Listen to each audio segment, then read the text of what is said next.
안녕하세요. 풋볼 포레스트입니다.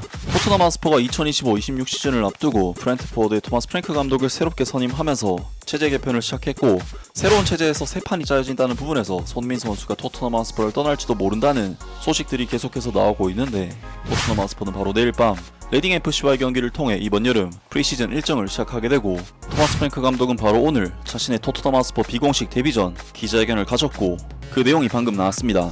최근 토트넘 하스퍼의 캡틴 손흥민 선수에 대해 그야말로 엄청난 이적설들이 계속해서 나오고 있습니다. 손흥민 선수는 6월 A매치를 치른 후 7월 초인 현재까지 약 한 달여 기간 동안 한국에서 휴가를 보내면서 힘들었던 시즌에 대한 피로를 풀고 있었고, 각종 행사와 손 아카데미에 방문해서 후배 선수들을 지도하기도 하고, 갑자기 동네 축구장에 나타나서 일반인들과 조기 축구를 뛰기도 하는 등 가벼운 운동을 지속해 왔었는데, 손흥민 선수는 마침내 지난주 런던으로 복귀를 해서 정말 오랜만에 토트넘 하스퍼 구단에 출근을 했는데요.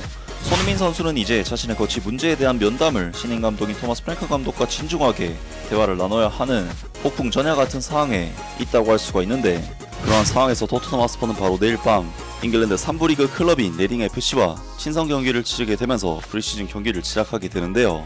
이번에 토트넘 하스퍼가 상대하는 레딩 FC는 지난 시즌 EFL 리그 1에서 7위를 차지하면서 시즌을 마쳤던 잉글랜드 3부 리그에서 중상위권 정도 되는 클럽이라고 할 수가 있는데, 토트넘으로서는 너무 약하지도 않고 너무 강하지도 않은 프리시즌 첫 경기 상대로는 굉장히 적당한 팀을 상대로 선수들을 테스트할 기회를 갖게 됩니다. 손흥민 선수는 6월 A매치를 치른 뒤 한국에서 휴가를 보내면서 비교적 늦게 토트넘 하스퍼 선수단에 합류를 했지만, 정상적인 훈련에도 참여를 하면서 경기 출전에 대한 문제는 전혀 없을 것으로 보이는데, 토마스 프랭크 감독은 바로 오늘 자신의 토트넘 하스퍼 비공식 데뷔전 기자회견을 가졌고, 그 내용이 방금 나왔습니다. 토마스 프랭크 감독은 토요일에 레딩 FC와의 프리시즌 친선 경기에서 데뷔전을 치르기 위해 준비를 하면서 금요일 오후 토트넘 하스퍼 감독으로서 첫 기자회견을 가질 예정이다. 51세의 토마스 프랭크 감독은 지난달 엔제 포스테그글루 감독의 후임으로 부임했으며, 이제 유로파리그 우승팀을 이끌 새 시즌을 맞이하게 된다. 챔피언스리그 진출과 함께 팀의 프리미어리그 성적 향상도 필요한 시점이다.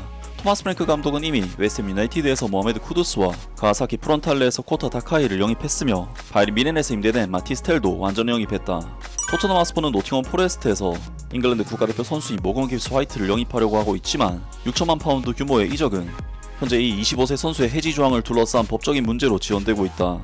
토마스 프랭크 감독은 또한 계약 기간이 마지막 11개월 차에 접어든 스퍼스의 캡틴 손흥민의 미래와 계약 기간이 2년 남아 라리가로의 이적설이 제기된 부주장 크리스탄 로메로의 미래에 대해서도 이야기를 할 예정이다.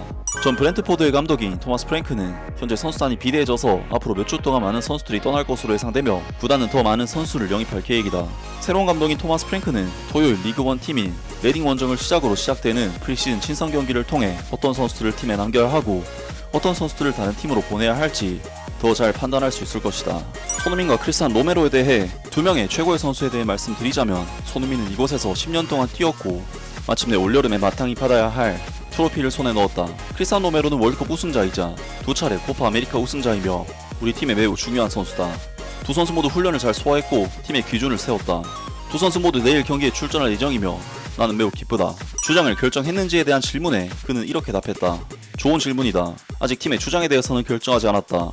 처리해야 할 항목들이 많은 리스트가 있다. 손흥민은 지난 시즌 주장 역할을 맡았고 내일은 전후반 각각 45분씩 있을 예정인데, 손흥민과 크리스탄 로메로가 각각 주장 역할을 맡게 된다. 하지만 정식 주장은 아직 정하지 않았다. 부상당한 제임스 메디슨은 현재 팀과 함께 부분 훈련을 소화하고 있어서 긍정적인 소식이다. 라두 드라고신과 대한 쿠르셉스키는 그보다는 조금 더 회복의 시간이 필요하다. 여러분도 잘 아시겠지만 나는 늘 그래왔듯이 클럽의 외부 선수에 대해서는 언급하지 않겠다고 말해왔다. 그 원칙은 지금도 변함없다. 하면서 토마스 프랭크 감독이 손흥민, 크리스탄 로메로 두 선수가 너무나도 중요한 선수라는 식으로 언급을 해줬지만, 팀의 캡틴에 대해서는 아직 결정되지 않았다는 정말 충격적인 소식이 전해졌습니다. 현재 토트넘 하스퍼의 캡틴은 손흥민 선수가 맡고 있는 상황인데, 주장이 결정되지 않았다는 것은 손흥민 선수가 떠날 수도 있는 가능성을 시사하는 바가 아닐까 싶고, 팀의 매우 중요한 선수라는 워딩은 손흥민 선수의 이적을 막겠다는 의미로도 해석이 되는 결론적으로 굉장히 애매한 인터뷰 내용이 아닐까 싶은데요. 실력적으로 봤을 때도 손흥민 선수는 아직 토트넘 하스퍼에 필요한 자원이라고 할 수가 있을 것 같은데요. 토트넘 하스퍼는 현재 팀 스쿼드 자체가 굉장히 어린 선수들 위주의 구성이고, 베테랑 선수가 굉장히 적은 구성이기 때문에 실력적으로도 여전히 핵심급 선수인데다 경험까지 갖춘 캡틴 손흥민 선수를 보내는 것은 너무나도 무리한 판단이 아닐 수 없고, 결국 제 개인적인 견해로는 손흥민 선수가 토트넘 하스페에 잔류를 하는 것이 유력한 상황이 아닐까 싶은데요. 이제 손흥민 선수와 토트넘 하스퍼는 다음 시즌에는 UEFA 챔피언스리그에 나서게 되는데 과연 손흥민 선수가 챔피언스리그에서는 어떤 모습을 보여줄지 기대를 해보겠습니다. 아무튼 오늘 영상은 여기까지고요. 영상 재밌게 보셨다면 구독과 좋아요 그리고 댓글 부탁드립니다. 감사합니다.